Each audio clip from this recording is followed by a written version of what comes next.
गौतम बुद्ध ने संन्यास लेने के बाद अनेक क्षेत्रों की यात्रा की। इस दौरान उन्हें तरह तरह के लोग मिले। कोई अपनी परिस्थिति से परेशान तो कोई उनके रूप और व्यक्तित्व से हैरान। एक बार वह एक गांव पहुंचे। वहां एक स्त्री उनके पास आई और उनसे बोली, आप तो बिल्कुल किसी राजकुमार की तरह लगते हैं। क्या मैं जान सकती हूँ कि इस युवा अवस्था में आपके गेरुआ वस्त्र धारण करने का क्या कारण है? बुद्ध ने उस स्त्री को विनम्रता पूर्वक उत्तर दिया, मैंने 3 प्रश्नों का हल ढूंढने के लिए संन्यास लिया है।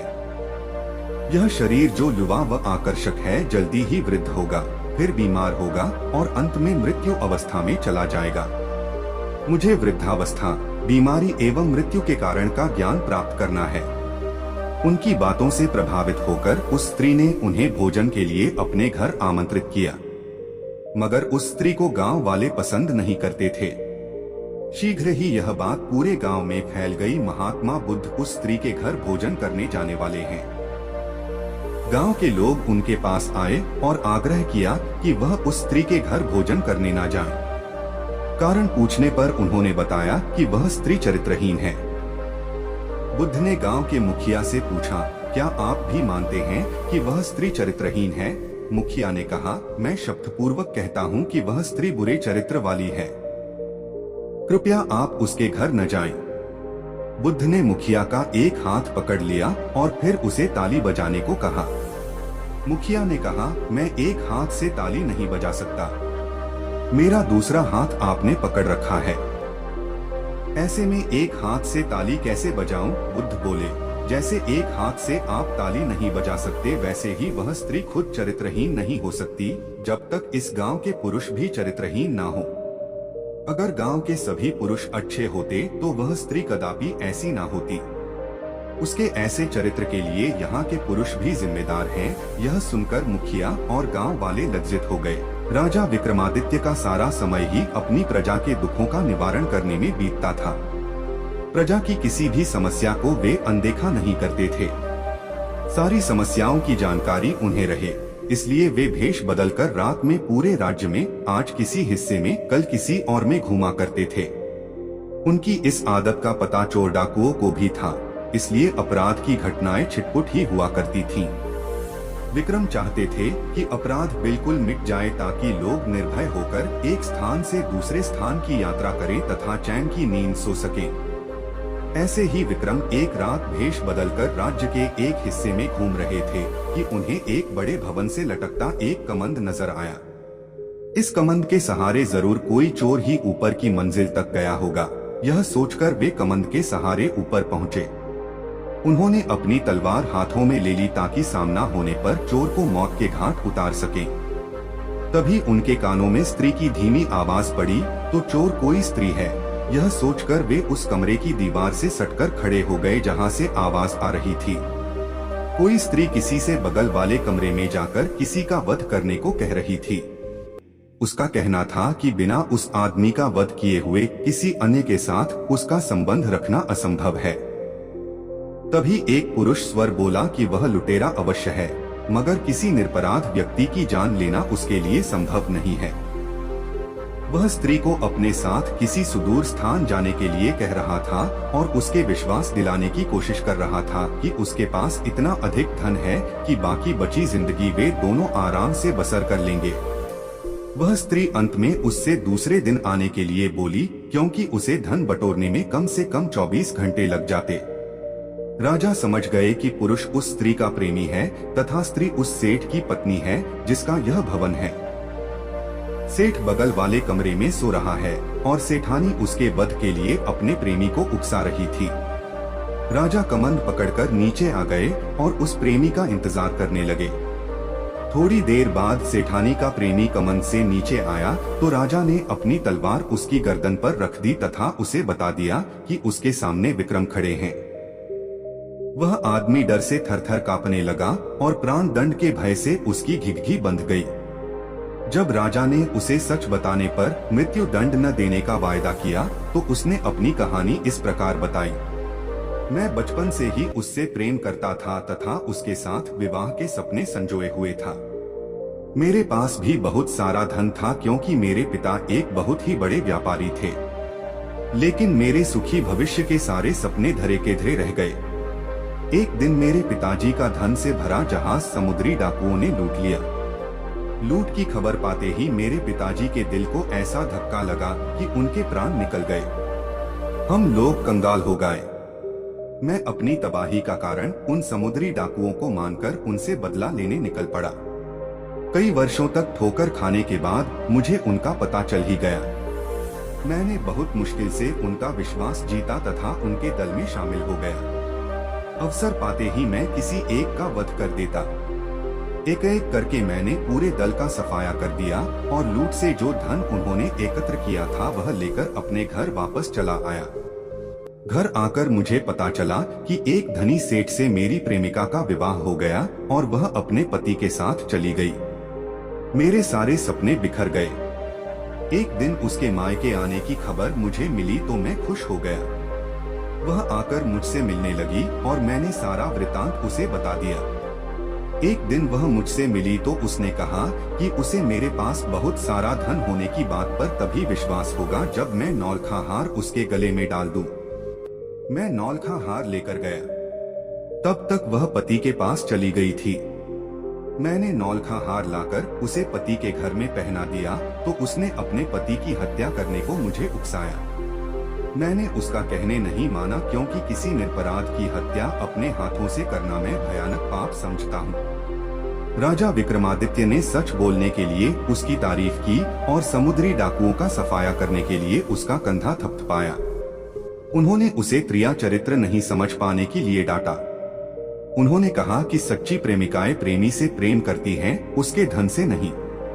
उसकी प्रेमिका ने उसकी प्रतीक्षा नहीं की और संपन्न व्यक्ति से शादी कर ली। दोबारा उससे भेंट होने पर पति से द्रोह करने से नहीं हिचकिचाई। नौलखा हार प्राप्त कर लेने के बाद भी उसका विश्वास करके उसके साथ चलने को तैयार नहीं हुई। उल्टे उसके मना करने पर भी उससे निरपराध पति की हत्या करवाने को तैयार बैठी है। ऐसी निष्ठुर तथा चरित्रहीन स्त्री से प्रेम सिर्फ विनाश की ओर ले जाएगा। वह आदमी रोता हुआ राजा के चरणों में गिर पड़ा तथा अपना अपराध क्षमा करने के लिए प्रार्थना करने लगा। राजा ने मृत्युदंड के बदले उसे वीरता और सत्यवादिता के लिए ढेरों पुरस्कार दिए। उस आदमी की आंखें खुल चुकी थीं। दूसरे दिन रात को उस प्रेमी का भेष धरकर वे कमंद के सहारे उसकी प्रेमिका के पास पहुँचे। उनके पहुंचते ही उस स्त्री ने स्वर्णाभूषणों की बड़ी सी थैली उन्हें अपना प्रेमी समझकर पकड़ा दी और बोली कि उसने विष खिलाकर सेठ को मार दिया और सारे स्वर्णाभूषण और हीरे जवाहरात चुनकर इस थैली में भर लिए। जब राजा कुछ नहीं बोले तो उसे शक हुआ और उसने नकली दाढ़ी मूछ नोच ली। किसी अन्य पुरुष को पाकर चोर चोर चिल्लाने लगी तथा राजा को अपने पति का हत्यारा बताकर विलाप करने लगी। राजा के सिपाही और नगर कोतवाल नीचे छिपे हुए थे।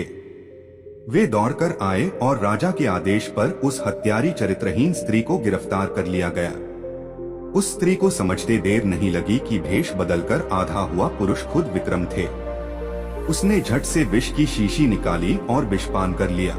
उस दिन नोएडा जाने वाली मेट्रो के आखिरी कोच में सवार हुआ तो मुझे नहीं पता था कि स्त्रियों को चरित्रहीनता का प्रमाण पत्र देने वाले उस शख्स से मेरी मुठभेड़ हो जाएगी। मैं दरवाजे के पास कोने की सीट पर बैठा नोटपैड पर लिख रहा था। बगल में बैठे भारी भरकम अधेड़ के बार बार हिलने डुलने से मुझे लिखने में बाधा तो आ रही थी, मगर जो बात सबसे ज्यादा खल रही थी वह थी महिला सहयात्रियों को उसका बेतरह घूरना। शायद वह इंद्रप्रस्थ स्टेशन था जहां से दो युवतियां कोच में सवार हुई। हालांकि अगले स्टेशन पर उसकी सहेली उतर गई। यमुना बैंक से जब मेट्रो इठलाती हुई अक्षरधाम की ओर बढ़ी तो अकेली रह गई। वह युवती वरिष्ठ नागरिकों के लिए आरक्षित सीट पर ठीक उसी सहजता से बैठ गई जैसे वह घर में बैठती होगी। लाल टी शर्ट और नीली जीन्स में वह खूब फब रही थी। खाली दोनों सीटों पर वह पैर फैलाए बैठी थी। अपने बंधे बालों को उसने खोलकर लहरा दिया था। सेल्फी मोड वाले कैमरे से कभी अपने बालों में अंगुलियां फेरती तो कभी अपनी लिपस्टिक की लाली ठीक करती। इधर उधर नजर दौड़ाने के बाद वह मोबाइल पर कोई फिल्म देखने लगी। उस पर गिद्ध दृष्टि डाल चुका मेरे ठीक बगल में बैठा शख्स सहसा उठ गया और उसके सामने जाकर खड़ा हो गया। युवती ने अधेड़ को देखा नहीं ही नहीं। इस अनदेखी पर उसने कहा, पैर हटाओ, मुझे भी बैठना है। युवती ने उसे प्रश्नवाचक मुद्रा में देखा, क्या है? वह अधेड़ मूर्खों की तरह खड़ा रहा तो वह बोली, इतनी सीटें खाली हैं। यही क्यों? कहीं और जाकर बैठिए। उस शख्स ने जिद की, नहीं, मैं तो यहीं बैठूंगा, मेरी मर्जी। तब बिंदास युवती ने साफ कह दिया, नहीं हटाती अपने पैर। क्या कर लोगे? कहीं और जाकर बैठो। अधेड़ झल्लाया, मेरे पास आकर बैठ गया और बोला, कैरेक्टरलेस लड़की। यह शब्द वह लड़की सुन लेती तो हंगामा तय था, मगर यह सब देख सुनकर मेरा धीरज टूट गया। बेसाख्ता बोल गया, कैरेक्टरलेस तुम हो या वह है? मेरी बात सुनकर उसका चेहरा तमतमा गया। मैंने उसको घुड़का, ज्यादा 3-5 करोगे तो उस लड़की को जाकर बता दूंगा कि सीट खाली न करने पर तुम उसे गाली दे रहे हो, फिर अच्छी कुटाई होगी तुम्हारी। मुझे धमकाने के अंदाज में दिख रहे उस शख्स ने मेरी बात सुनकर चुप्पी साध ली। आंखें बंद कर ऐसे गुम हो गया मानो कुछ हुआ ही न हो। कोई स्त्री आपकी बात न सुने तो वह चरित्रहीन है। यह है समाज का पैमाना। उसका सर्टिफिकेट हरदम तैयार रहता है।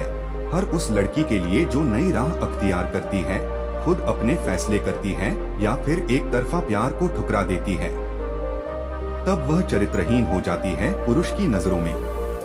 नए दौर की युवतियां इस समाज से पूछ रही हैं, सदियों से आप मुझे चरित्रहीन कहकर किसका चरित्र दिखा रहे हो?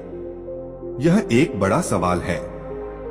पाषाण युग की मानसिक कंदराओं में बंद पुरुष वर्चस्व वाला यह समाज इसका जवाब नहीं देगा। कुछ दिनों पहले एक युवा लेखिका ने यही सवाल किया था, कैसा हो अगर एक बात चरित्रहीनता पर चले? निसंदेह इस पर बहस होनी चाहिए। यही तो वह हथियार है जिससे पुरुष किसी भी स्त्री का आत्मबल और उसकी संकल्प शक्ति को तोड़ देता है, उसे किसी भी तरह समर्पण करने के लिए। पिछले दिनों नोएडा जाने वाली मेट्रो में एक युवती ने अपने प्रेमी की चरित्रहीनता की कलई ही खोल दी। अंतिम कोच में बैठे हम सभी यात्री हक्का बक्का रह गए कि यह कह क्या रही है। संभवत वह उत्तर प्रदेश के किसी कस्बे की रही होगी। आधुनिक परिधान मगर मिजाज एकदम खांटी, बिल्कुल एकनिष्ठ नारी। पारा 7वें आसमान पर। मोबाइल पर बात करते हुए वह कभी भावुक होती तो कभी बच्चे की तरह प्रेमी को समझाती, कभी रो पड़ती तो कभी चीखने लगती। जब मैं तुमसे प्रेम करती हूँ तो उस एक बच्चे की माँ से मिलने बार बार क्यों जाते हो? तुम क्या सोचते हो मुझे खबर नहीं? सब पता चल जाता है। अगर यही मैं करती तो मिनट नहीं लगाते मुझे चरित्रहीन कहने में। उधर से उसका प्रेमी कुछ कहता, इधर यह युवती उसकी सफाई या दलील पर फट पड़ती। मुझे मूर्ख समझ रखा है। चलो मैं सबको बुलाती हूँ, उस औरत को भी, उसके बच्चे की कसम खाकर कहना कि मैं इसका मामा हूँ। बोलो, कह सकोगे तुम? उसकी आवाज में तल्खी आ गई थी। चरित्रहीन कौन है? यह युवती या उसका प्रेमी? एकनिष्ठ लड़की प्रेम करती है तो पूरे दिल से करती है। वह किसी दूसरी स्त्री से अपना प्यार नहीं बांट सकती। क्या पुरुष अपनी पत्नी या प्रेमिका को इस बात की इजाजत दे सकता है कि वह किसी और से संबंध बनाए? जब वह ऐसा नहीं कर सकता तो स्त्रियां भी उसे एकनिष्ठ रहने के लिए क्यों न कहें?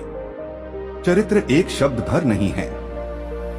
यह एक संस्कार है, एक पावन भाव है जो मनुष्य को अन्य जीवों से अलग करता है।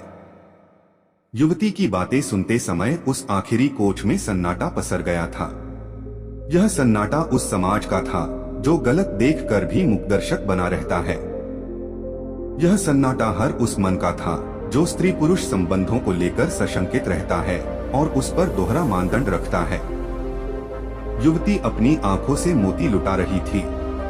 वह फफकते हुए पूछ रही थी, अगर मैं भी छिपकर किसी दूसरे पुरुष से मिलूं तो क्या तुम मुझे माफ कर दोगे? फिर तुमने कैसे सोच लिया कि मैं तुम्हें बख्श दूंगी? अगर नहीं सुधरे तो मैं जहर खाकर जान दे दूंगी, देख लेना।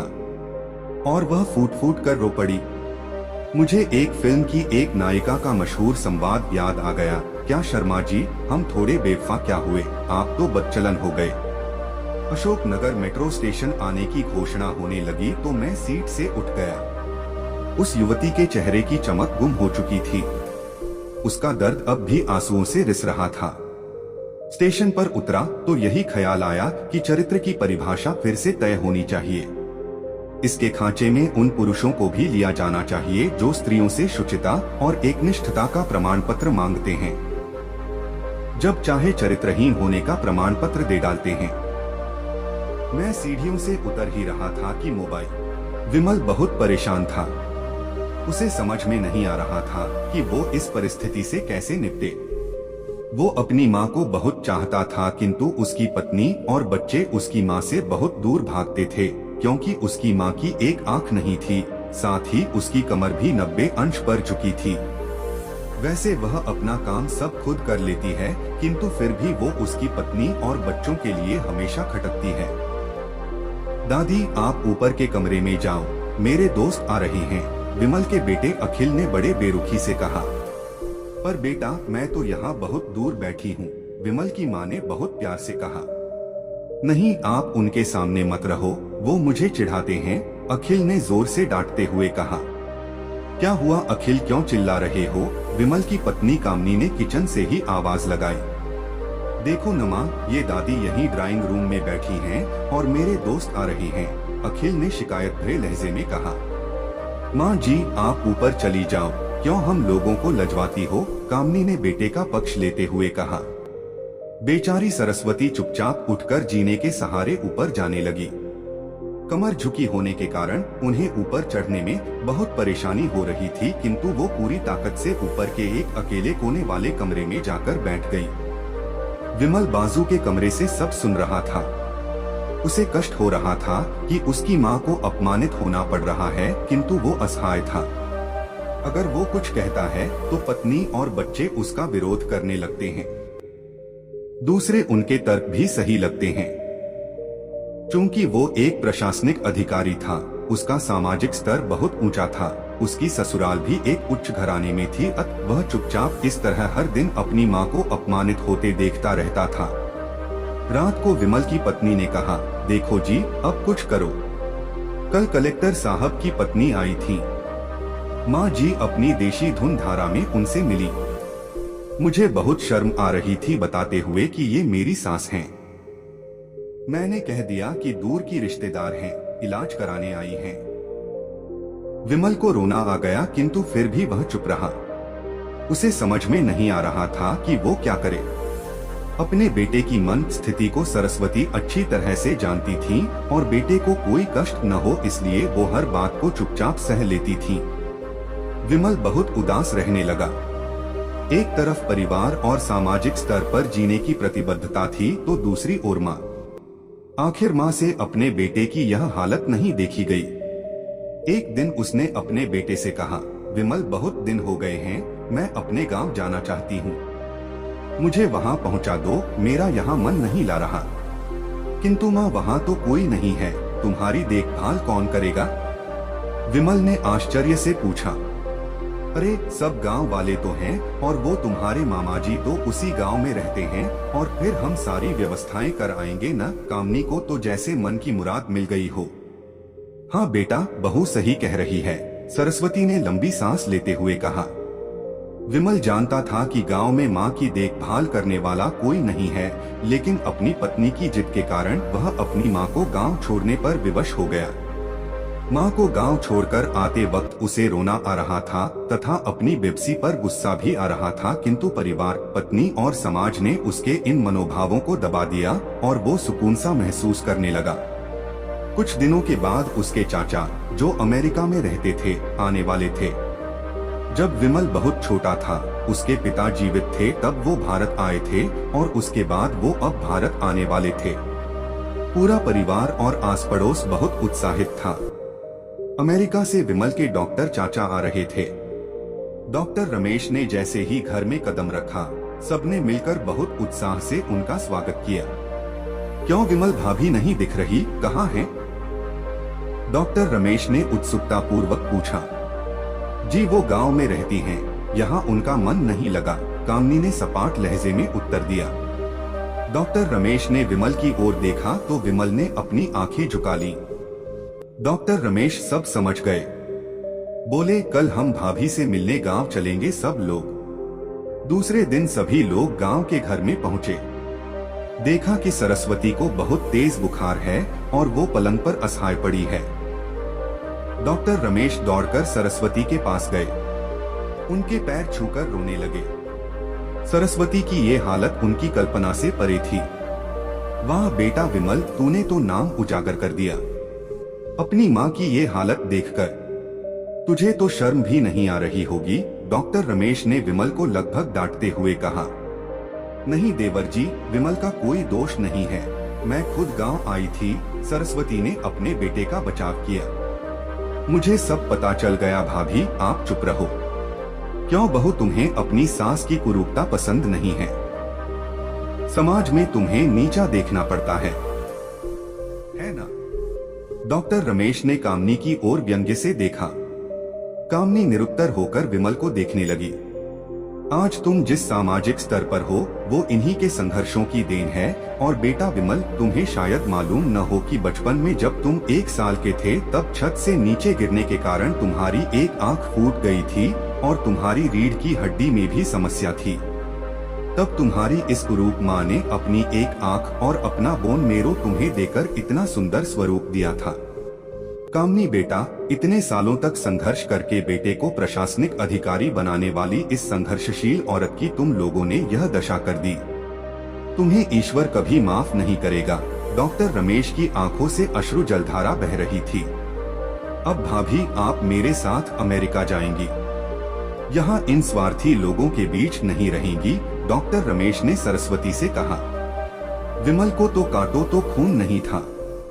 डॉक्टर रमेश जो उसके चाचा थे, उन्होंने जो राज बताया उसके बाद तो विमल को यही लग रहा था कि उससे ज्यादा पापी इंसान इस दुनिया में कोई और है ही नहीं। वह दौड़ता गया और माँ सरस्वती के कदमों से लिपट गया। माँ, मेरा अपराध अक्षमय है। मैं जानबूझकर चुप्पी साधे रहा, आपका अपमान करवाता रहा। अब सिर्फ आप ही उस घर में मेरे साथ रहेंगी और कोई न।